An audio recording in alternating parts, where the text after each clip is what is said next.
Of Maharashtra और Oxford of the east जिसको कहा जाता है, ऐसे पुणे के सभी लोगों को गुजरात का वंदन। लास्ट प्लेयर, लंबी पारी खेलनी थी लेकिन टाइम हमारे पास बहुत कम है। जितना एसेंशियल है, जितना बहुत इंपॉर्टेंट है, उतनी ही चीज़ें मुझे बतानी है। यूपीएससी हो या मैंने जीपीएससी क्लियर किया, क्लास 1 गुजरात में रैंक 34 था।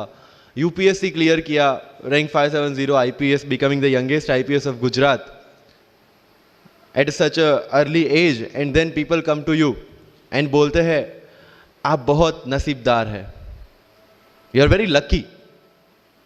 आई tell them in reverse, luck favours the brave. कोई अपना लक साथ में लेके नहीं आता, वो बनाना पड़ता है। अगर आपके पास रिस्क लेने का एटीट्यूड है, मैं गुजराती हूं and we know the business, and business का एक ही फंडा है, higher the risk higher the profit.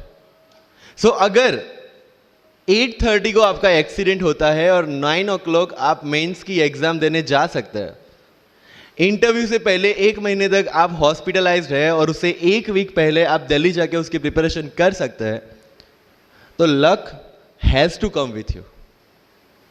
उसको आना पड़ेगा और आपको आईपीएस बनाना पड़ेगा।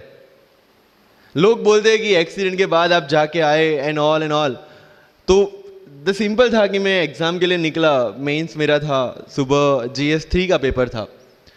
8:30 को मेरा स्कूटी स्लिप हो गया, मेरा लिगामेंट इंजरी हो गया, लेफ्ट हैंड में इंजरी था, सीट से ब्लीडिंग हो रहा था। लेकिन मेरे पास 2 ऑप्शन थे। मैं खड़ा हुआ, मैंने देखा, okay my right hand is safe, and I decided I go to the exam hall and write the exam. मेरे पास 2 ही ऑप्शन थे, या तो मैं वहां से उठ के रोने लगूं, यार मेरे साथ ही ऐसा क्यों हुआ, मेरा एक्सीडेंट हो गया, मेरा मेंस खराब हो गया, और हॉस्पिटल जाओ। या दूसरा ऑप्शन था कि मैं देखूं कि मैं 3 घंटे और सर्वाइव कर सकता हूं। हाँ, कर सकता हूं। मैं मेंस के लिए एग्जाम हॉल में गया। ये जितने भी फोटोग्राफ्स लगे हैं, सर ने जैसे बताया कि जितने भी इंसान सक्सेसफुल हुए, अगर आप उसकी लाइफ स्टोरी देखेंगे तो कहीं ना कहीं एक मोमेंट आता है जहां पे वो इंसान की जो स्ट्रगल है वो पीक पे हो जाते हैं। वो इस मोमेंट पे आपको डिसाइड करना है कि आपको वहां से यू टर्न लेना है या आपको वहां से आगे निकलना है। इन सब लोगों ने डिसाइड किया कि उनको वहां से आगे निकलना है, एंड दैट इज द फंडा ऑफ लाइफ। सक्सेस उन्हीं को मिलता है जो इस स्ट्रगल वाले मोमेंट से आगे निकलने की सोचता है। जब भी आपको लगे कि आपके सिर पे बहुत मुसीबत है, जब भी आपको लगे कि आप हर तरह से गिर चुके हैं, जब भी आपको लगे कि आपके पास कोई ऑप्शन नहीं है, तब एक चीज आप अपने दिमाग में लाइएगा कि यही मोमेंट है जहां से आपकी तकदीर बदलने वाली है।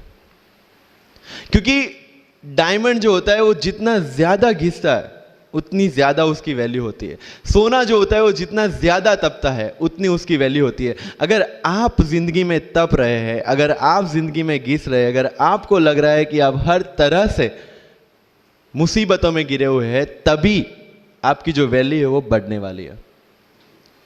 और यही मेरा एटीट्यूड रहा है। लोग बोलते हैं कि तुम्हारी फाइनेंशियल कंडीशन ठीक नहीं थी, पापा इलेक्ट्रिशियन थे, मम्मी हाउसवाइफ थी, डायमंड के कारखाने में काम करती थी, उसके बाद उन्होंने मैरिज में रोटियां बनाने का काम किया और उस तरह से मैं पढ़ा।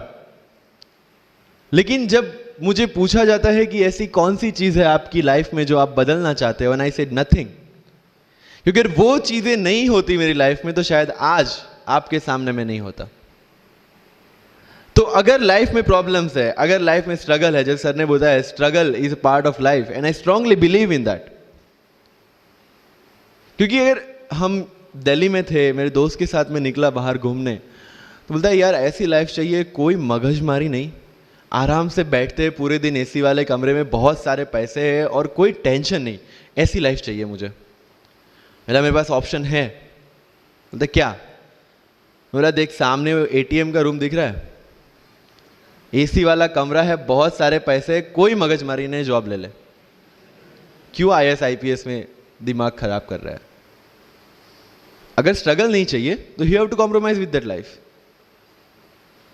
जब भारत वर्ष का सपना चंद्रगुप्त ने देखा, चाणक्य ने देखा, और उस भारतवर्ष को बनाने के लिए जब ये संघर्ष जारी था, और तब नंद के राजा धनानंद की डॉटर दुर्धरा से चंद्रगुप्त को प्यार हो जाता है, और जब चाणक्य उनको बोलते हैं कि नहीं, तुम्हें उससे दूर रहना है, और तब चंद्रगुप्त बोलता है, आचार्य कभी कभी सोचता हूं कि जिंदगी में या ये भारत के सम्राट बनने के लिए इतना त्याग, इतना बलिदान ना देना होता तो। और तब चाणक्य रिप्लाई करते हैं, तो हर कोई भारत का सम्राट होता। This is the fundamental rule of life.